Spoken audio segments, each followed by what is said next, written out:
अरे जो है सो तो है, उससे क्या डरना। खैर छोड़ो, मैं जो कुछ नहीं जानना चाहता। जो जानना चाहता था वो जान चुका हूँ। अगले दिन सुबह मैंने नए सिरे से टेस्ट किए, मगर हकीकतें थोड़ी बदला करती हैं।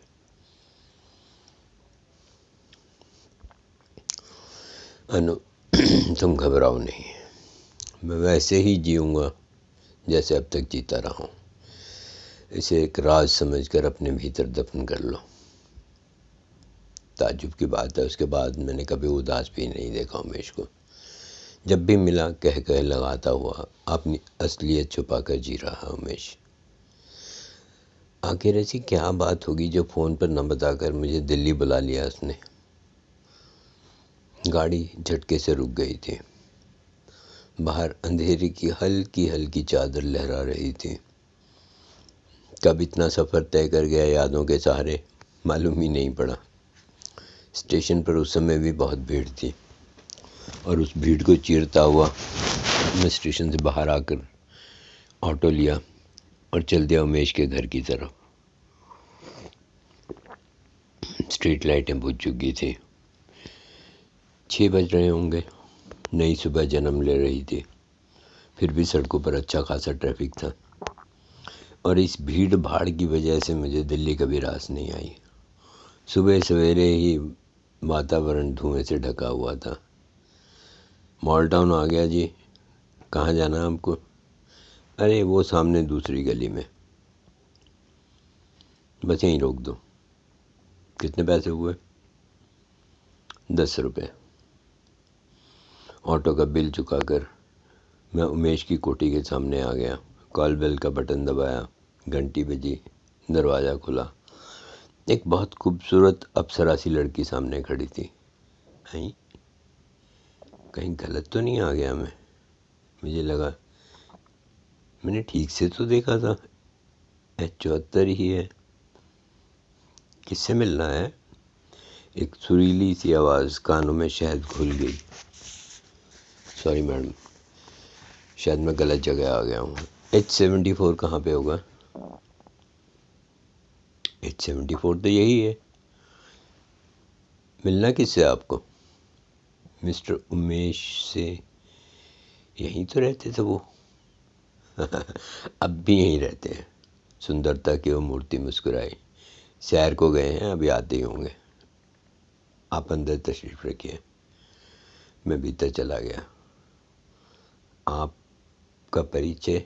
एक हल्की सी सुरसुराहट कमरे में तैर गई। जी, आनंद कहते हैं मुझे। ओह, आप हैं डॉक्टर आनंद, हमारे अनु भैया। सुरसुराहट चहक में बदल गई।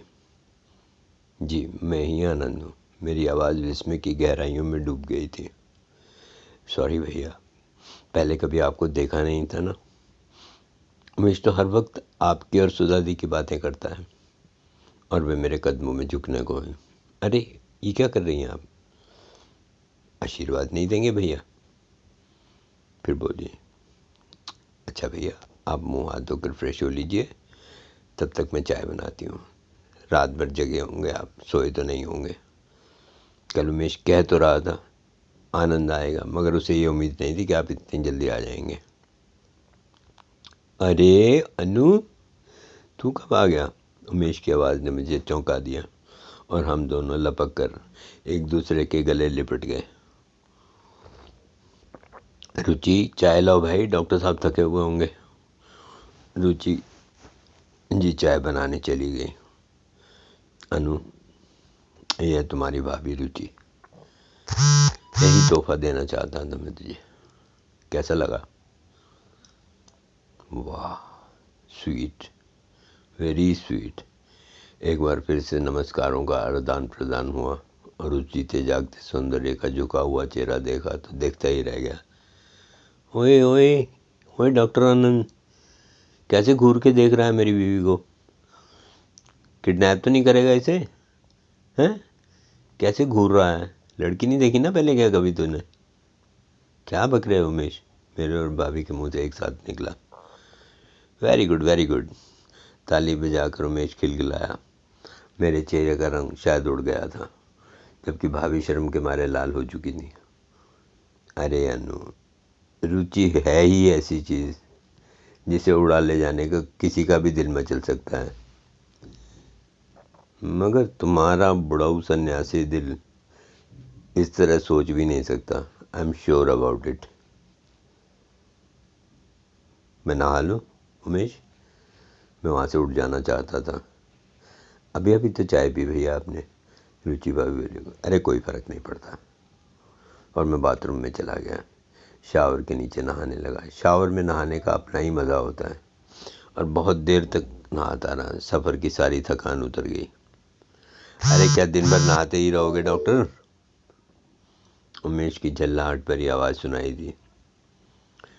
बाथरूम से बाहर आया तो देखा दिन फैल चुका है। सामने लॉन में बैठा उमेश पेपर पढ़ रहा था। कोई ख़ास न्यूज़ है उमेश? हानू, एक बहुत इम्पोर्टेंट न्यूज़ है। एक बहुत बड़ा रहस्य उद्घाटन हुआ है। क्या? अरे ये डॉक्टर उमेश उपाध्याय है ना, डॉक्टर उमेश उपाध्याय सुपुत्र लाला हरिदयाल उपाध्याय का विवाह रचना भसीन से यहाँ आर्य समाज में सादगी से संपन्न हुआ। नवविवाहित दंपति को ढेरों शुभकामनाएं। वाह क्या न्यूज़ है! और मेरी हंसी नहीं रुक रही थी, और उस हंसी में शामिल हो गई रुचि भाभी की हंसी। लो, कमाल है! इसमें इतना हंसने की क्या बात है भाई? इतनी बड़ी दुर्घटना घटी है शहर में, समाचार पत्र से न छापते, ये कैसे हो सकता है? और मैं बेतहाशा हंस रहा था। दैट्स गुड अनु। क्या? तुम्हें इस तरह हंसते देखना चाहता हूँ हमेशा। मैं जानता हूँ तुम बरसों के बाद ही कभी कभी मुस्कुराते हो। और हंसते हंसते मेरे पेट में दर्द होने लगा था। एक तो मैं बातें ही ऐसी करता है कि हंसे बिना नहीं रहा जाता, और फिर बात करते करते ऐसी शक्लें बनाता है कि पत्थर के बुत भी हंस पड़े। वैसे बाय द वे अनु, हम लोग 72 में मिले थे। मैंने तब तुम्हें हंसते हुए देखा था, मुझे याद है। तब से लेकर अब तक इस शायद बीच में तुम कभी हंसे हो मुझे विश्वास नहीं है। एक बार फिर मेरा ठहाका फूट पड़ा था। प्लीज़ उमेश, प्लीज़ बस करो, अब और नहीं हंसा जाता। अरे डॉक्टर प्यारे, हंस ले, जी भर के हंस ले। फिर जाने उमेश कभी मिले ना मिले। मेरी हंसी को अचानक ब्रेक लग गई, और जो सांस जहाँ थी पल भर के लिए वहीं रुक गई। उमेश ने गहरी सांस ली। जब उसने छोड़ी तो लगा कि मेरे ही दिल से निकली है वो सांस। वो हंसी का दौर, वो तूफान जो कुछ पल पहले था, अचानक गायब हो गया था। ये क्या, तुम सीरियस हो गए? नहीं नहीं उमेश, तुम लोग गप लड़ाओ, मैं तब तक ब्रेकफास्ट तैयार करती हूँ। रुचि भाभी उठकर चली गई थी। रह गया उमेश और मैं। मेरी आंखें अभी तक नमी से आँख मिचौली खेल रही थी। सॉरी अनु, मैंने तुम्हें दुख पहुंचाया। उमेश, कैसी बातें करते हो? जानता हूँ मैं थोड़ा इमोशनल हूँ ज़्यादा, दीदी भी यही कहती हैं। अच्छा अनु, एक बात बताओ। क्या उमेश? रुचि कैसी लगी तुम्हें? बहुत अच्छी है, बहुत ही अच्छी है। बस, हाथ नचाता हुआ बोला, सब सत्यानाश कर दिया तूने। अबे तू शायरी करता है कि घास खोदता है? ने तो सारा मूड ही चौपट कर दिया। अरे इतना लाजवाब हुस्न तेरे सामने था, और इतनी घूर घूर कर तू देख रहा था, और तेरे भीतर वो बेवकूफ़ शायर कैसे खामोश रहा? एक बात बता, तू ये जो लिखता है कहीं चुरा वुरा के तो नहीं लिखता? मेरे बंद होंठ एक बार फिर से खिल गए थे। मेरी हल्की सी हंसी अचानक खिलखिलाहट में बदल गई और जब मैंने मुड़कर देखा तो रुचि भाभी पीछे खड़ी थी। चलिए अनु भैया नाश्ता कर लीजिए, उमेश के साथ बैठे रहे तो भूखे रहेंगे सारा दिन। चल यार अनु, इतनी बातें करके भूख भी बड़ी तेज लग गई है। नाश्ते के लिए टेबल पर पहुंचे तो उमेश बोला, अनु ये क्या शक्ल बना रखी तुमने, कोई मातम पुरसी के लिए आए हो क्या यहाँ पे? उमेश क्या बकते हो तुम यार। रुचि जरा इसको आईना दिखाओ, देखो देखो आईने में अपनी शक्ल देखो, कैसी लग रहा है यार, कुछ कहने से पहले सोच तो लिया करो। अनु तू जानता है ना, तेरी उदासी कभी मेरे गले नहीं उतरती, और ये तेरा बेवक्त का मातम, हर वक्त की उदासी, छी लानत है मुझ पे। मुझे तो शर्म से मर जाना चाहिए कि मेरे होते हुए तू उदास रहे। तो यार तुम ही बताओ मैं क्या करूं, नाचूं गाऊं? मैं खींच पड़ा। गुस्सा? गुस्सा नहीं डॉक्टर, गुस्सा बहुत हानिकारक होता है, और आपको तो वैसे भी गुस्सा नहीं करना चाहिए, ब्लड प्रेशर बढ़ जाएगा आपका डॉक्टर आनंद। उमेश, किसी को पसंद हो ना हो तुम हर वक्त अपनी बाँचते रहते हो, नाश्ता तो चैन से कर लेने दिया होता। रुचि ने उमेश को डांटा। वाह ये खूब, पति का साथ छोड़कर देवर की तरफदारी हो रही है, क्या कलयुग आ गया है, वाह भाई वाह। उमेश ने शक्ल ही ऐसी बनाई कि हंसी छूटे बिना नहीं रह सकी। वाह ये हुई ना बात, शाबाश बेटा, डट के नाश्ता करो। अब चाय पियोगे? और नाश्ते के बाद उमेश ने पूछा। ना ना, ये तेरे मुंह से चाय के लिए ना सुनकर बड़ा अजीब लग रहा है भाई। तुम वही अनु हो ना जो एक साथ 4-4 5-5 कप चाय इकट्ठी पी जाता था? हाँ उमेश वही हूँ। तो फिर? अरे ये सब सुधा दी का किया जा रहा है। जब वो मेरे फ्लैट में रहने आई थी तब तो चाय के लिए तरस जाता था मैं। जब भी चाय के लिए बोलता तो बड़े प्यार से डांट देती, कहती क्या रखा है इस काली गलूटी चाय में, दूध पियो। तुम पढ़ने वाले बच्चे हो, तुम्हें तो चाय पीनी ही नहीं चाहिए, जानते हो चाय कितनी खुशकी पैदा करती है। और जब मैं जिद करता तब कहीं जाके चाय मिलती, वो भी जानते हो कैसी?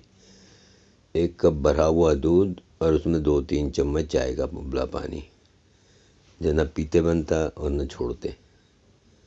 बस ऐसे धीरे धीरे आदत कम हो गई। भाई वाह, दीदी ने कमाल कर दिया। वैसे क्या हाल है दीदी के? अच्छी, वैसे ही जी रही हैं। वैसे कैसे? वही दिन रात मरीजों में उलझी रहती हैं। हाँ उमेश, सुधा दी ने अपनी छोटी सी ज़िंदगी में इतना खोया है, इतना खोया है, और अब कुछ और नहीं खोना चाहती, और ना ही कुछ खो देने की हिम्मत रह गई है उनमें। लकी हो तुम अनु, सुधा जैसी दीदी का स्नेह तुम्हारे पास। बेशक, इसमें तो कोई शक नहीं है। आओ उधर लॉन में बैठेंगे। भाभी को बुला ले? नहीं नहीं, उसे रहने दे, मुझे तुमसे ही कुछ ज़रूरी बात करनी है। उमेश का बगीचा बड़ा अच्छा है, बहुत सुंदर, और बड़ी मेहनत करता हुआ अपने बगीचे पर। में गुलाब की कई किस्में, हरी भरी मखमली धूप का एक कालीन सा बिछा हुआ है सारे बगीचे में। उस पर टहलने का एक अनोखा मज़ा होता है। फूलों की खुशबू से महकता हुआ वातावरण, नरम धूप पर मोतियों से चमकती ओस की बूंदें, ओस से नहाई पत्तियाँ और फूल, ऐसे लगता है मानो कल्पना से भी परे की कोई चीज़ हो। इधर कोने में बोगनविलिया, बीच में अंगूरों की एक बेल, उस कोने में पीले गुलाब की एक बेल छत पर चढ़ी हुई। बेलें ऐसे लगती हैं जैसे बंधनवार हों। सामने कुछ अजीब से जंगली जाति के फूल, छोटे छोटे गमलों में रंग बिरंगे पौधे और लॉन के बीचों बीच एक सूर्यमुखी के फूल का पौधा। कुल मिलाकर एक बड़ी सुंदर कल्पना सा। दिल्ली के ऐसे वातावरण में लगता है इंसान स्वर्ग में आ गया हो। और इसी लॉन के कोने में एक आम का पेड़ है। जब उस पर बौर आता है तो उसके नीचे बैठकर स्वर्ग का आनंद महसूस होता है। इस वक्त भी हम इसी पेड़ की छाया में बैठे थे आमने सामने। ये बैठे बैठे कहाँ खो जाते हो तुम अनु? उमेश, मैं इस लॉन के भविष्य के बारे में सोच रहा था। ओ, लॉन के बारे में सोच रहे हो, लॉन के मालिक के बारे में नहीं। मालिक के बारे में तो हमेशा सोचता हूँ उमेश। कुछ और बात करो अनु। जैसे जैसे तुम्हारे दोस्त ने शादी कर ली और तुम्हें बताया तक नहीं, वगैरह वगैरह। उमेश, याद है मैंने तुमसे पहले ही कहा था कि हमारे बीच कभी कोई प्रश्न चिन्ह नहीं होगा। मैं जानता हूँ कोई ऐसी मजबूरी रही होगी कि तुम मुझे इन्फॉर्म तक नहीं कर सके। मुझे मालूम था अनु तुम्हारा यही जवाब होगा। कैसे आदमी हो तुम यार? तुम्हारे उस दोस्त ने शादी कर ली जिस पर तुम्हारा पूरा अधिकार है और तुम्हें इन्फॉर्म तक नहीं किया। तुम हो कि तुम्हें गुस्सा भी नहीं आ रहा। काश तुम मुझे डांटते अनु। उमेश की आंखें भर आई थी। याद है उमेश, जब हमने एक दूसरे का हाथ थामा था तभी ये फैसला किया था हम अपने बीच प्रश्न चिन्हों की कोई खाई पैदा नहीं होने देंगे। मगर अनु ये कोई मामूली बात नहीं है। उसकी आंखों में घुमड़ती घटाएं देखकर मैं बोला, तो इसमें रोने की क्या बात है भाई? अनु, तुम ना हर चीज़ को भीतर ही भीतर पी जाते हो। तुम्हारा मन बहुत बड़ा है, बहुत बड़ा दिल है तुम्हारा। शायद मैं भी ऐसा नहीं कर सकता। शेष कहकर उमेश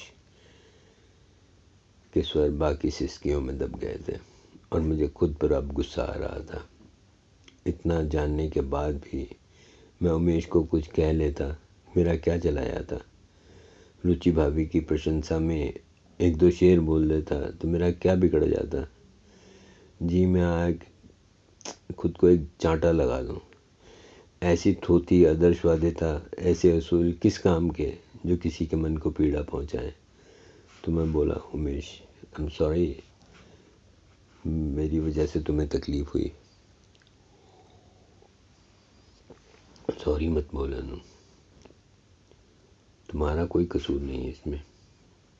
मेरे लिए तो यही बहुत बड़ी बात है कि तुम मेरे एक बार कहने पे चले आए। नहीं Umesh, I am really feeling very very sorry. बकवास कर रहे हो तुम। अरे तुम पूछते ना पूछते, मुझे तो सब बचाना था ना। तुमसे थोड़ी कुछ छिपा के रख सकता हूँ। हाँ, मैं खुद जानने के लिए बहुत उत्सुक हूँ कि आखिर सब समझते जानते ऐसा फैसला किया तूने, क्यों?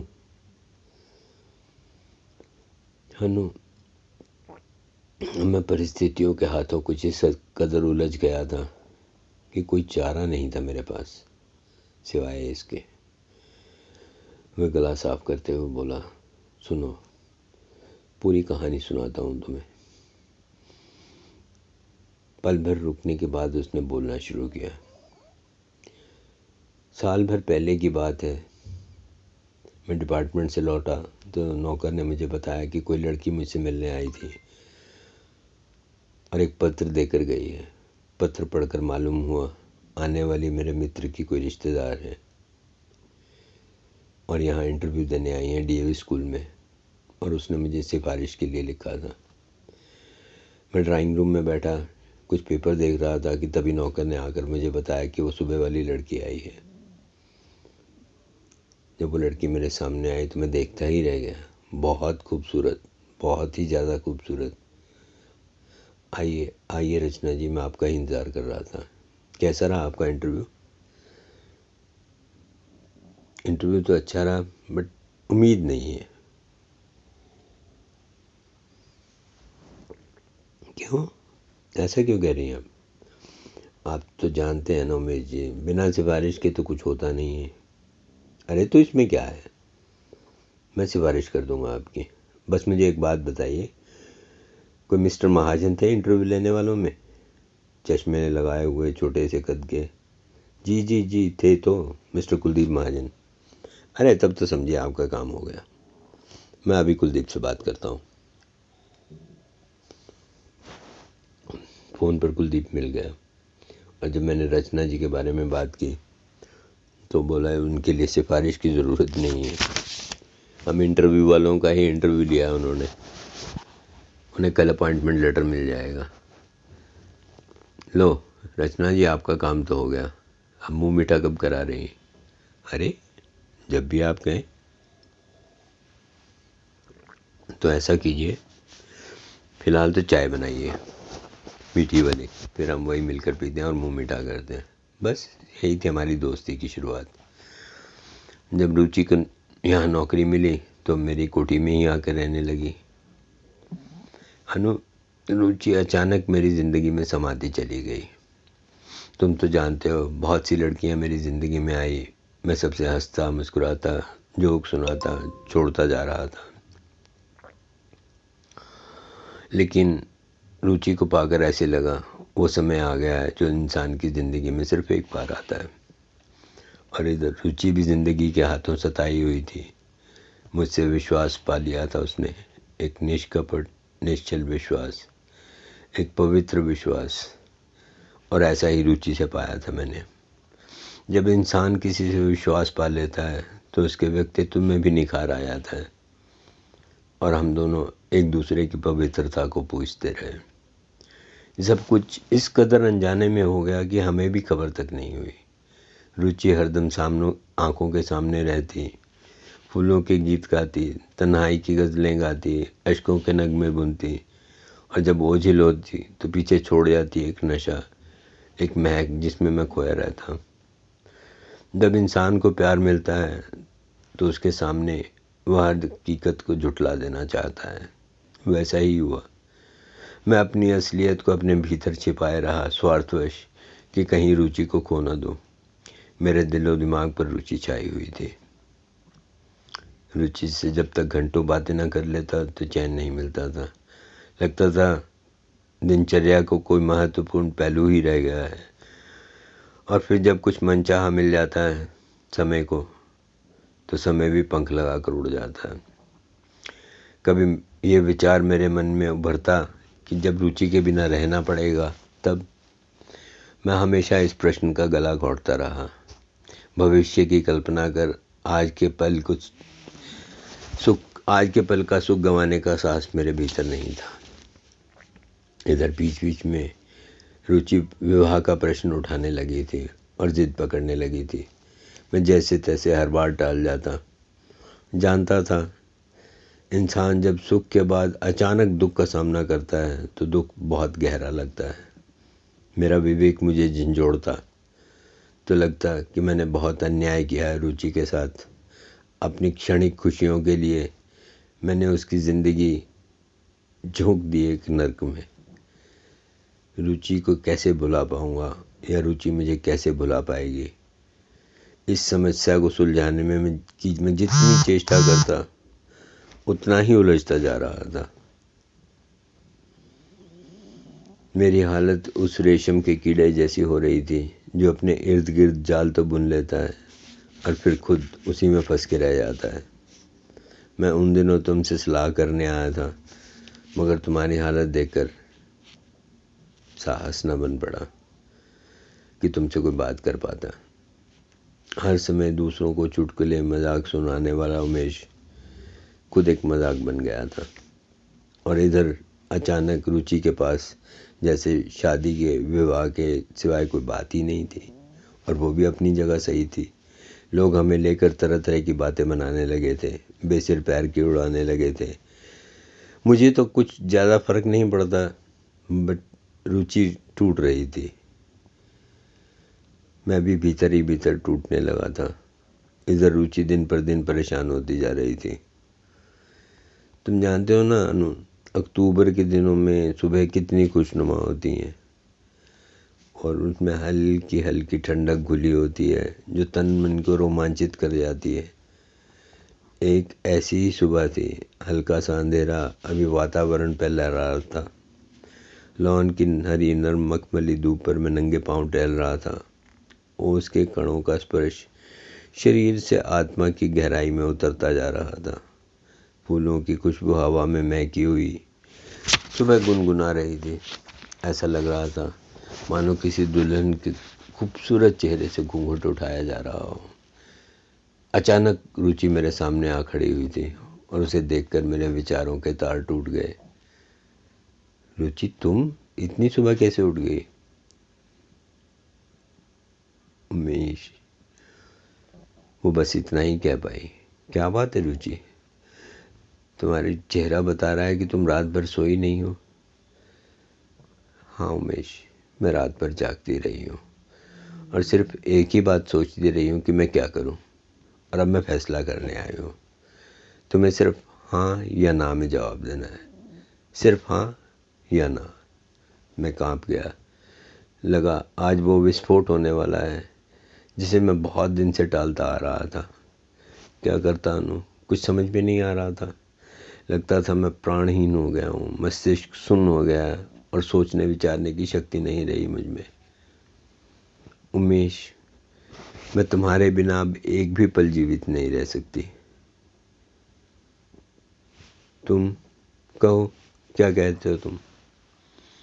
एक तीर था जो आकर अटक गया मेरे भीतर। अनु, मुझे लगा मैं अभी चकरा के गिर पड़ूंगा। मुझे लगा कि मेरी जान निकलने वाली है। उमेश, क्या तुम मुझसे प्यार नहीं करते? रुचि, तुम्हारे बिना किसी क्षण की कल्पना से लगता है कि मैं मर गया हूँ। फिर तुम्हारे बिना जी कैसे सकता हूँ मैं? मगर एक बात बताओ उमेश, तुम तो कहते हो कि सच्चा प्यार एक दृढ़ता प्रदान करता है, मगर मैं महसूस कर रही हूँ कि ये प्रेम हमें कमज़ोर कर रहा है। मैं समझा नहीं रुचि, क्या कहना चाहती हो तुम? उमेश, मानती हूँ प्यार की मंजिल विवाह नहीं होती, ये मैं भी समझती हूँ, मगर विवाह एक मजबूत नींव बन सकेगा प्रेम के इस मीनार की। मैं जब भी इस विषय पर तुमसे बात करती हूँ तो लगता है तुम्हें कोई गहरा दुख पहुँचता है, कोई तकलीफ़ होती है।